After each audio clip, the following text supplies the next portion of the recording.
saya tunjukkan lagi Bapak Ibu. Setelah kita masuk di 300 meter dan kita punya penghasilan harian, maka kita akan terus berkembang. Berkembangnya karena apa? Siapa yang bisa dipercaya, dia akan menjadi besar. Yang kita bangun di konsep ini adalah trust, kepercayaan. Kalau untuk satu RT, jualnya sulit atau mudah? Sulitnya minta ampun. Tolong ya, jangan sepelekan. Jual di tetangga itu paling sulit, Bapak Ibu. Karena apa? Tidak percaya. Betul atau tidak kira-kira? Kalau tidak gitu dijual tidak pernah bayar. Dipikir dikasih. Tidak apa-apa, sekali dua kali boleh, lama-lama akan jadi market. Nah, setelah kita punya 300 meter ini, trust kita akan timbul, percayalah. Orang akan lebih banyak datang ke kita. Kita baru melengkapi di sini yang di konsep 1005. Hari ini untuk konsep 1005 ini alhamdulillah Bapak Ibu. Di Semarang sudah bisa tembus 1025. 1000 meter menghasilkan 25 juta per bulan.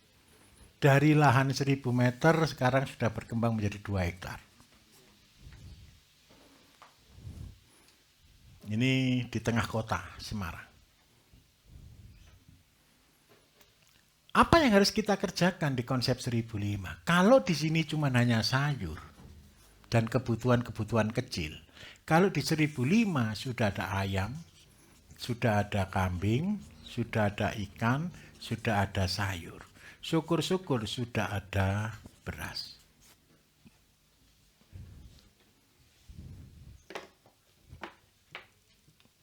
Saya jawab dulu dari beras dulu. Bapak Ibu setiap bulan butuh beras berapa kilo?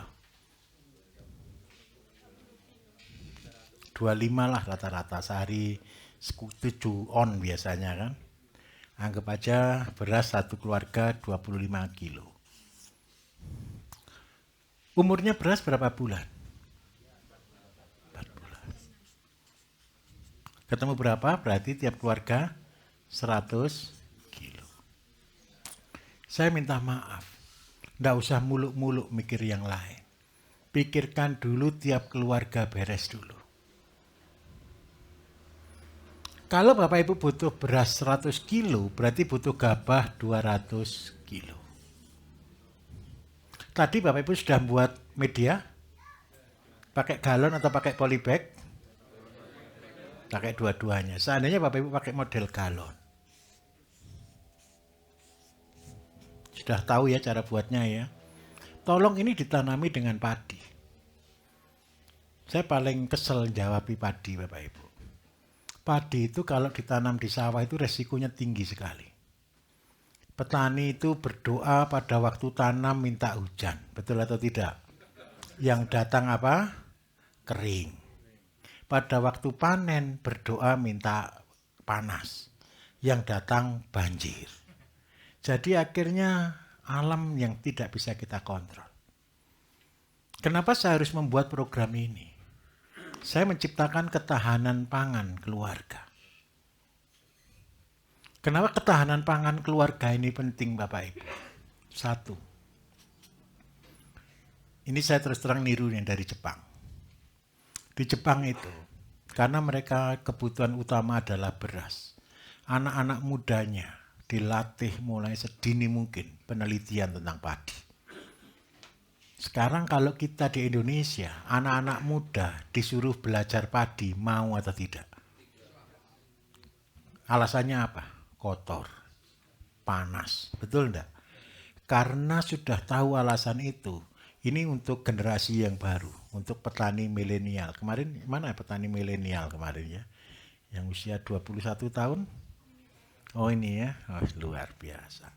Nah nanti satu, mulai penelitian dari sini.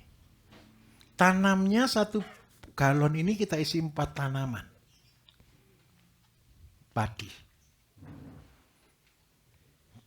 Galur terserah, jenis terserah. 1 galon kita isi 4 tanaman padi.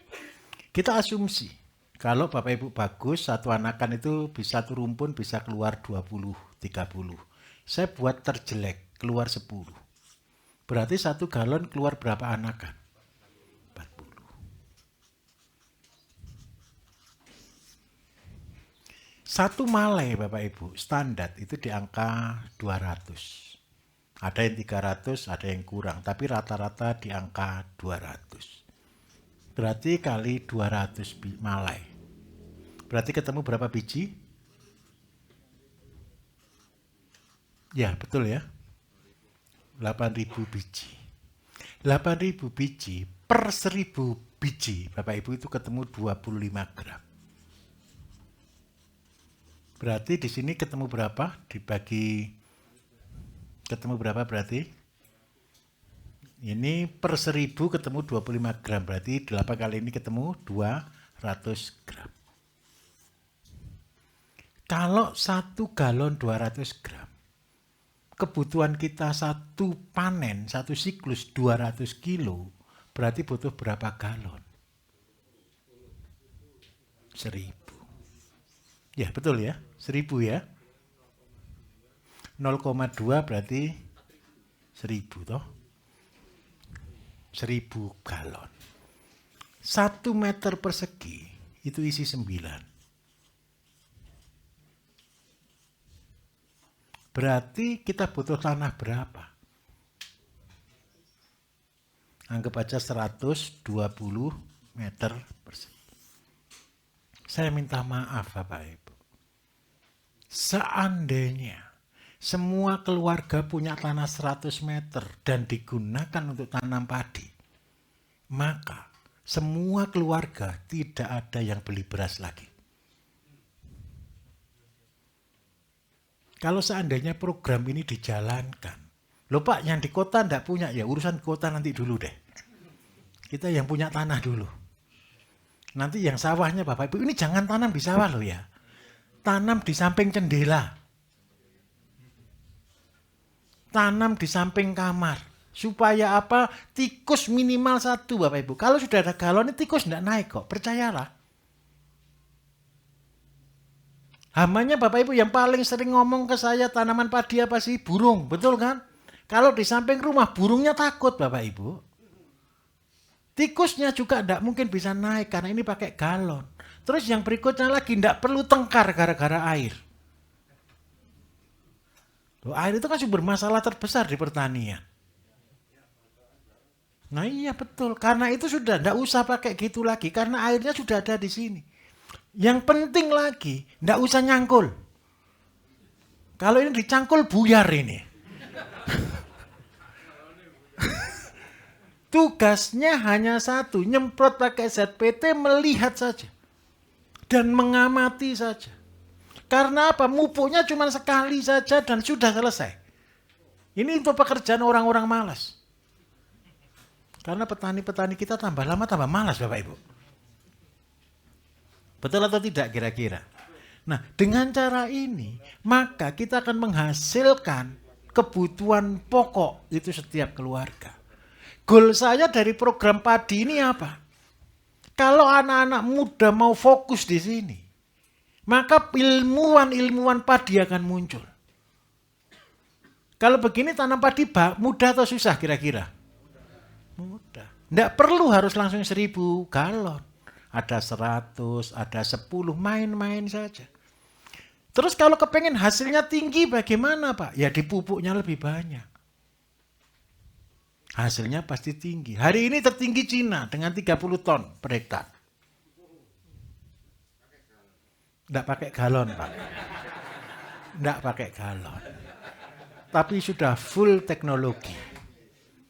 Sudah full kimianya luar biasa. Tapi satu masalahnya. Saya paling menyakitkan itu bagi mereka Bapak Ibu. Mereka buat ilmu canggih-canggih saya pelesetkan jadi yang murah. Kenapa kok begitu? Mereka buat investasi besar-besaran untuk buat ini. Kenapa sih mereka bisa 30 ton? Cahaya minimal 14-16 jam. Karena itu di Cina sekarang buat matahari buatan. tanaman padi, tanaman gandum, tanaman asparagus. Kenapa mereka bisa lebih bagus dari kita? Karena mataharinya terbenam jam 10 malam.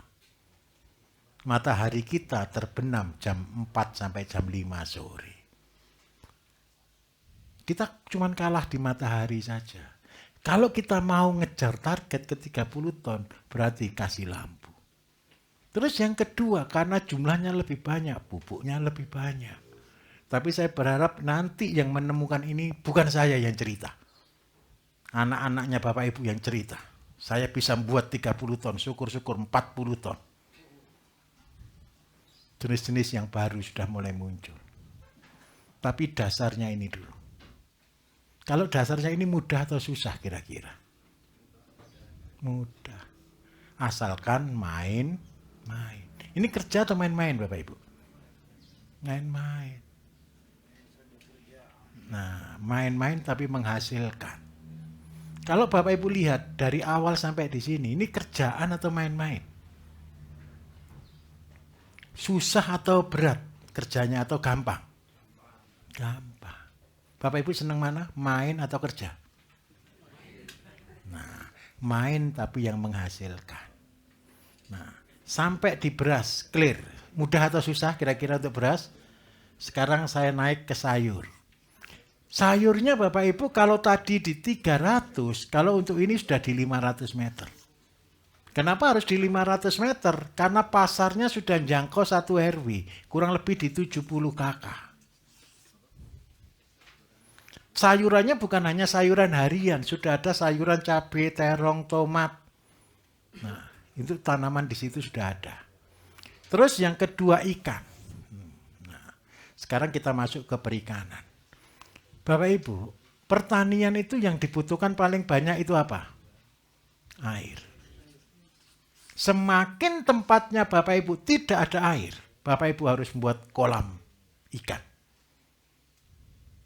Kenapa kok saya katakan kolam ikan? Karena sepertiga lahan kita harus ada kolam. Tujuannya untuk apa? Wujud dari tanggung jawab. Hujan itu diberikan ke siapa Bapak Ibu? Ke orang baik saja atau ke orang jahat dan untuk semuanya?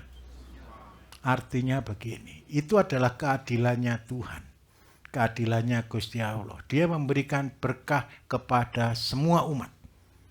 Berkah terbesar yang dibuang orang adalah air hujan. Petani itu sampai kadang-kadang saya protes. Tanah saya itu tidak ada air Pak. Terus saya balik. Kalau hujan ada hujan enggak? Ya ada hujan.